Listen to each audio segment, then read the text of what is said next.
Welcome to Epochs Across Eras, the channel where history's heroes, battles and empires come alive. In our journey through the Three Kingdoms period, we've seen tyrants rise, coalitions fall, and warlords clash. Now, we meet Liu Bei, one of the most admired and idealized figures in Chinese history.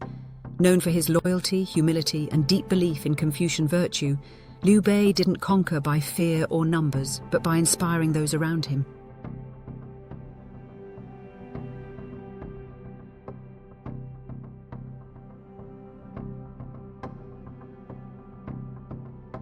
In this episode, we explore how a sandal-weaving commoner turned warlord defied the odds and founded the Shu Han kingdom. From oath-bound brotherhood to heartbreaking losses, Liu Bei's story is one of honor, resilience, and destiny in a fractured empire.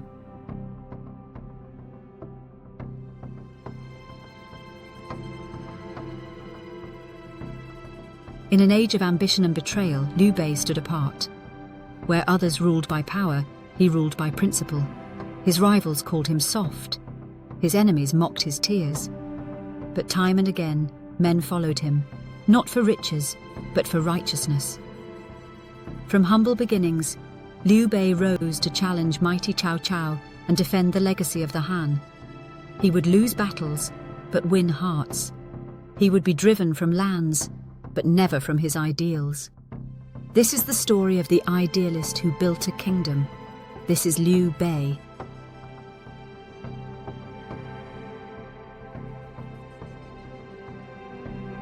Liu Bei was born in 161 CE in present-day Hebei. Though he claimed descent from Emperor Jing of Han, his family was poor. Raised by his mother, Liu Bei made a living weaving straw sandals and selling mats. Yet even then, he dreamed of restoring the Han dynasty's glory.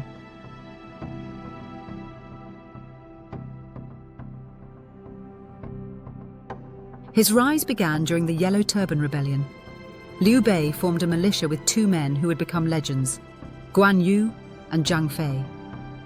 According to the Romance of the Three Kingdoms, the three swore an oath of brotherhood in a peach garden, pledging to live and die together in the service of righteousness.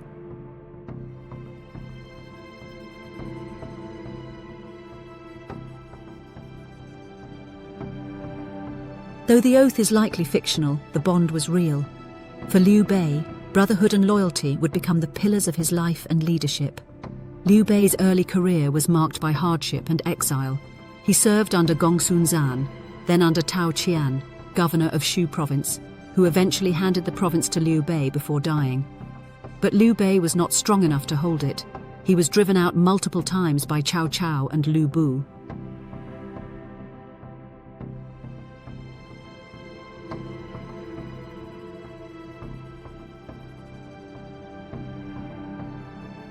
Rather than fall into despair, Liu Bei adapted. He allied with Yuan Shao, fought at Guandu, then retreated again. In 196 CE, Cao Cao invited Liu Bei to serve the Han, but Liu Bei knew that the Han emperor was merely Cao Cao's puppet. He rebelled. Pursued by stronger forces, Liu Bei wandered from province to province. But wherever he went, he gained respect. He was poor in land, but rich in loyalty. Liu Bei's fortunes changed when he met a man who would become his most valuable ally, Zhuge Liang. Hearing of Zhuge's brilliance, Liu Bei visited his rural home 3 times before earning his allegiance. This episode, known as 3 Visits to the Thatched Cottage, became symbolic of Liu Bei's humility and persistence.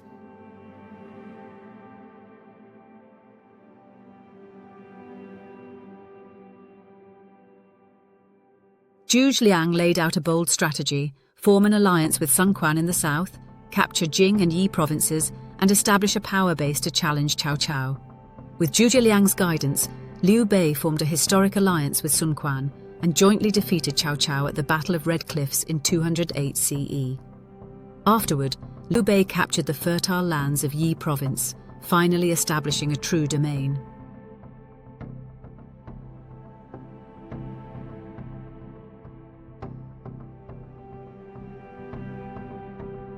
In 221 CE, Liu Bei declared himself Emperor of Shu Han, claiming to continue the Han lineage. It was the culmination of decades of struggle and belief, but Liu Bei's reign would not be peaceful. In 219 CE, Guan Yu was captured and executed by Sun Quan's forces, an act Liu Bei saw as betrayal. Overcome with grief and rage, Liu Bei launched a campaign against Sun Quan to avenge Guan Yu's death.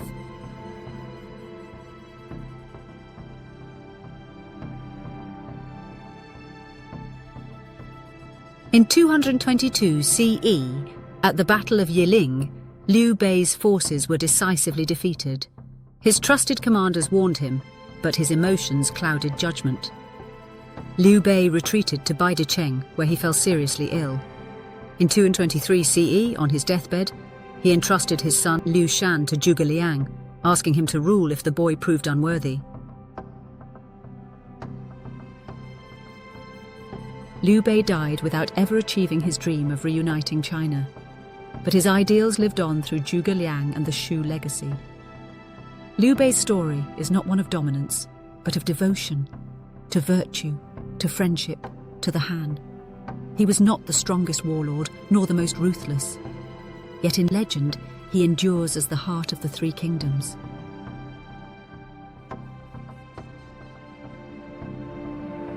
In Romance of the Three Kingdoms, he is the ideal Confucian ruler, just, filial, loyal to friends and ancestors. His real-life failures only deepen his legend, showing the cost of virtue in an age of violence.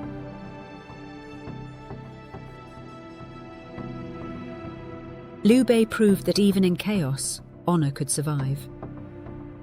In our next episode, we turn to Sun Quan, the clever ruler of Wu, who turned survival into strength and ruled the south with strategy and patience.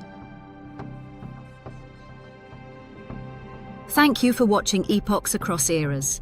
If you enjoyed this journey through history, make sure to like, subscribe, and hit the notification bell so you never miss an episode. Let's keep exploring the past to uncover the stories that shaped our world. Until next time, keep questioning, keep learning, and keep exploring the epochs that define us all.